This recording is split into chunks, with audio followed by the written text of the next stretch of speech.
ತರಳರೈವರು ಸುತೆಯೋರ್ವಳು ಜನಿಸೆ ತರಳರೈವರು ಸುತೆಯೋರ್ವಳು ಜನಿಸೆ ಪರಿತೋಷದಿಂದೀತನು ಜನಿಸಿರೆ ಪರಿತೋಷದಿಂದೀತನೋ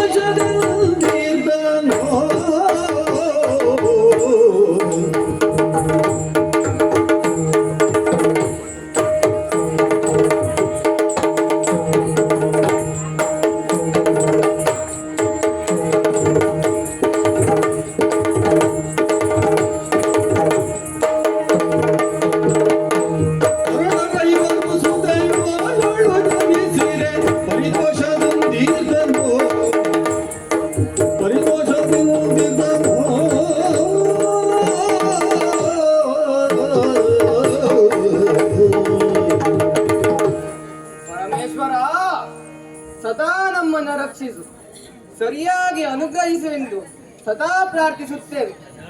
ಆ ಅನುಗ್ರಹದಿಂದಲೇ ವಿದರ್ಭ ದೇಶವನ್ನು ಆಳುತ್ತಿರುವ ನಾವು ಸುಖಿಗಳಾಗಿದ್ದೇವೆ. ರಾಜ್ಯದಲ್ಲಿ ಯಾವುದೇ ಕ್ಷಾಮವಿಲ್ಲ, ಸಾಂಸಾರಿಕವಾಗಿಯೂ ಸಂತೃಪ್ತಿ ಇದೆ.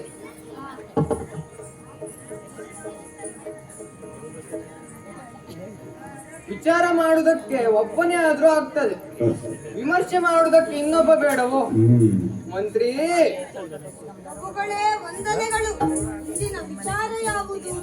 ರಾಜ್ಯದ ಆಗು ಹೋಗುಗಳ ಬಗ್ಗೆ ಚಿಂತೆ ಇಲ್ಲ, ಸಮರ್ಥರಾದ ನೀವಿದ್ದೀರಿ. ಸಾಂಸಾರಿಕವಾಗಿ ಗಂಭೀರ ಆಲೋಚನೆ ಮಾಡಬೇಕಾಗಿದೆ. ಅಂತ ಗಂಭೀರತೆ ಏನಿದೆ? ಸಮರ್ಥವಾದ ಮಕ್ಕಳಿದ್ದಾರೆ.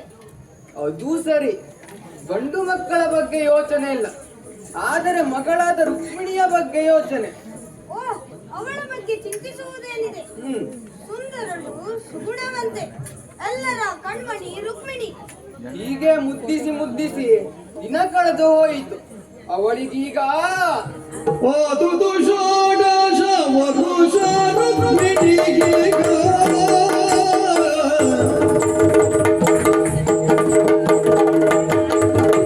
ಓದುದು ಷೋಡಶ ವರುಷ ರುಕ್ಮಿಣಿಗೀಗ ಓದದಿ ಲಗ್ನ ಕೈವೆ ರುಕ್ಮಿಣಿಗೀಗ ಓದದಿ ಲಗ್ನ ಕೈವೆ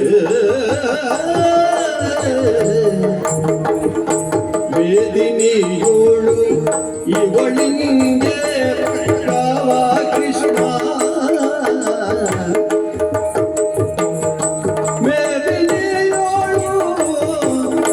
ಮೇದಿನಿಯೋಳು ಇವಳಿಂಗೆ ಕಟಗಾವ ಕೃಷ್ಣ ಆದಿಕೇಶವ ಎಂಬೆನು ಕೃಷ್ಣ ಆದಿಕೇಶವ ಎಂಬೆನು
ರುಕ್ಮಿಣಿ ಹುಟ್ಟಿದಾಗ ನಮಗೆಲ್ಲ ಸಂತೋಷವಾಗಿತ್ತು. ಅವಳು ತೊಟ್ಟಿಲಲ್ಲಿರುವಾಗ ಅತ್ತ ರೀತಿ ನಗೆಯ ಬಗೆ ಇನ್ನೂ ಮನಸ್ಸಿನಲ್ಲಿ ಹಚ್ಚ ಹಸಿರಾಗಿದೆ. ತಂದೆ ತಾಯಿಯರಿಗೆ ಮಕ್ಕಳ ಆಟಪಾಠವೇ ಸಂತೋಷವಲ್ಲವೇ? ಅವಳು ಅಂಗಳದಲ್ಲಿ ಆಡುತ್ತಾ ಹಾಡುತ್ತಾ ಗೆಜ್ಜೆ ಕಾಲ್ಗಳ ಜನ ಜನ ಮಾಡುತ್ತಾ ದೊಡ್ಡವಳಾಗಿದ್ದಾಳೆ. ಅವಳಿಗೀಗ 16ರ ವಯಸ್ಸು.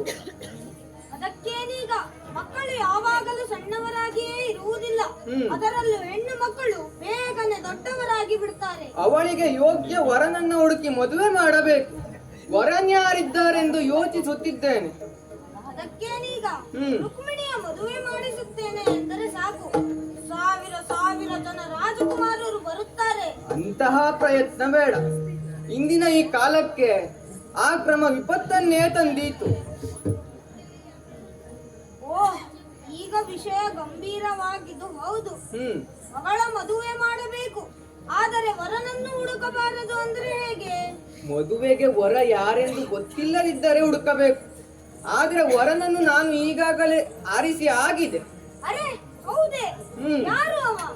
ಯಾವ ದೇಶದ ಅರಸ? ಎಷ್ಟು ವಯಸ್ಸು, ಎಷ್ಟು ಸಂಪತ್ತು? ಎಲ್ಲವೂ ಇದೆ, ಯಾವುದೂ ಕಡಿಮೆ ಇಲ್ಲ. ರುಕ್ಮಿಣಿ ಆದಿಲಕ್ಷ್ಮಿ ಎಂದು ನಮ್ಮ ಊರಿನವರೆಲ್ಲ ಹೇಳಿದ್ದಾರೆ. ಆದಿಲಕ್ಷ್ಮಿ ಯಾರಿಗೆ ಸೇರಬೇಕು? ಯಾರಿಗೆ? ಆದಿಕೇಶವನಿಗಲ್ಲವೋ? ದ್ವಾರಕೆಯಲ್ಲಿ ವಾಸಿಸುತ್ತಿರುವ ಆ ಶ್ರೀಕೃಷ್ಣನು ಆದಿನಾರಾಯಣನೆಂದು ಅಲ್ಲಿಯ ಜನರು ಹಾಗೂ ಅಲ್ಲಿಯ ಋಷಿಮುನಿಗಳೆಲ್ಲ ನಂಬಿದ್ದಾರೆ.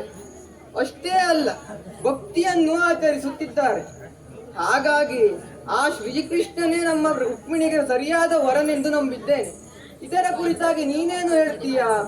ವರನನ್ನು ಹುಡುಕುವ ಯೋಜನೆಯನ್ನು ಸರಿಯಾಗಿದೆ, ಆದರೆ ಮದುವೆಯ ಯೋಜನೆಗೆ ಇನ್ನೊಂದು ವಿಷಯವಿದೆ. ಅದು ಕೌಟುಂಬಿಕ ವಿಷಯ. ಹಾಗಾಗಿ ದೊರೆರಾಯ ಕೇಳಯ್ಯ ನಿನ್ನಯ ಸುತರತ್ಮ, ದೊರೆರಾಯ ಕೇಳಯ್ಯ ನಿನ್ನಯ ಸುತರುತ್ಮ, ಇರುತ್ತೀರೆ ಪ್ರೌಢನಾಗೀಗ ರುಕ್ಮನಿರುತ್ತೀರೆ ಪ್ರೌಢನಾಗೀಗ, ಅರಿತವ ನಂದರವ ನೀನು ಮುದದಿಂದ, ಅರಿತವ ನವನ ಅಂಗರಂಗವ ಮುದದಿಂದ, ವಿರಜೆ ಸುಳ್ಳಿತು ಕಾರ್ಯಗಳನ್ನು. ಪ್ರಭುಗಳೇ, ನಿಮ್ಮ ಮಾತನ್ನು ವಿರೋಧಿಸಿದ್ದೇನೆ ಎಂದು ತಿಳಿಯಬೇಡಿ. ಮಗಳ ಮದುವೆಯಲ್ಲಿ ತಂದೆ ತಾಯಿಗಳೇ ಪರಮಾಧಿಕಾರವನ್ನು ಹೊಂದಿದ್ದರು. ಕುಟುಂಬದ ಇನ್ನಿತರ ಸದಸ್ಯರ ಅಭಿಮತವನ್ನು ಕೇಳುವುದು ರೂಢಿ. ನನ್ನ ನಿರ್ಧಾರವನ್ನು ನಮ್ಮ ಮನೆಯವರು ಯಾರೂ ವಿರೋಧಿಸುವುದಿಲ್ಲ ಎಂಬುದು ನನ್ನ ನಂಬಿಕೆ. ವಿರೋಧಿಸಲಿಕ್ಕಿಲ್ಲ ಎಂಬ ಶಬ್ದದಲ್ಲಿ ಸ್ವಲ್ಪ ಅನುಮಾನ, ಶಂಕೆ ಇದೆ. ಅದನ್ನು ನಿವಾರಿಸಿಕೊಳ್ಳುವುದು ಒಳ್ಳೆಯದಲ್ಲವೇ?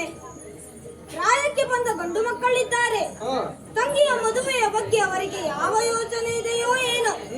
ಅದರಲ್ಲೂ ಹಿರಿಯವನಾದ ರುಕ್ಮ ಪ್ರೌಢನಾಗಿದ್ದಾನೆ. ವಿಶೇಷ ಯೋಜನೆಗಳನ್ನು ಅನುಷ್ಠಾನಗೊಳಿಸಲು ಉತ್ಸುಕನಾಗಿದ್ದಾನೆ. ರಾಜ್ಯದ ಸ್ಥಿತಿಗತಿಗಳನ್ನು ಬದಲಿಸುವಷ್ಟು ಗಟ್ಟಿಗನಾಗಿದ್ದಾನೆ. ಹಾಗೋ, ಆದರೆ ಮದುವೆಯ ವಿಚಾರದಲ್ಲಿ ವಿಶೇಷವಾಗಿ ರೀತಿ ನೀತಿಗಳ ಬದಲಾವಣೆ ಅವಶ್ಯಕತೆ ಇಲ್ಲ. ಇಲ್ಲಿಯವರು ಹೇಗೆ ನಡೆಸುತ್ತಿದ್ದರೋ ಹಾಗೇ ನಡೆದರೆ ಸಾಕು. ಹಾಗಲ್ಲ, ತನ್ನ ತಂಗಿಗೆ ಇಂತಹ ರೀತಿಯವನೇ ಗಂಡನಾಗಬೇಕೆಂದು ಅವ ತಿಳಿಯುವುದೇನು ತಪ್ಪಲ್ಲವಲ್ಲ. ಈ ವಿಷಯದಲ್ಲಿ ರುಕ್ಮನ ಅಂತರಂಗದ ನಿಜಭಾವವನ್ನು ತಿಳಿದು ಅದರ ಜೊತೆ ವ್ಯವಹರಿಸಿದರೆ ಕೌಟುಂಬಿಕ ಸಾಮರಸ್ಯ ಹಾಗೆಯೇ ಉಳಿಯುತ್ತದೆ. ವೃದ್ಧಾಪ್ಯದಲ್ಲಿ ನಿಮ್ಮನ್ನು ಚೆನ್ನಾಗಿ ನೋಡಿಕೊಳ್ಳುವವನು ಅವನೇ ಅಲ್ಲವೇ? ಪ್ರಾಯಕ್ಕೆ ಬಂದ ಮಗನೇ ಅಲ್ಲ, ಸ್ನೇಹಿತನಂತೆ ನೋಡಬೇಕೆಂದು ಅನುಭವಿಗಳು ಹೇಳಿದ್ದಾರೆ.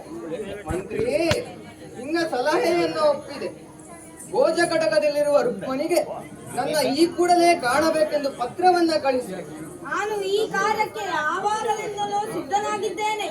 ಈಗಲೇ ಅವರನ್ನು ಕರೆದುಕೊಂಡು ಬರುತ್ತೇನೆ. ವಂದನೆಗಳು. ಒಳ್ಳೆಯದಾಗಲಿ.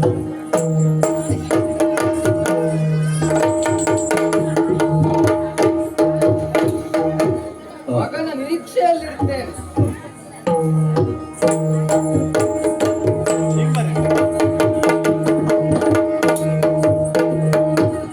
ಮದ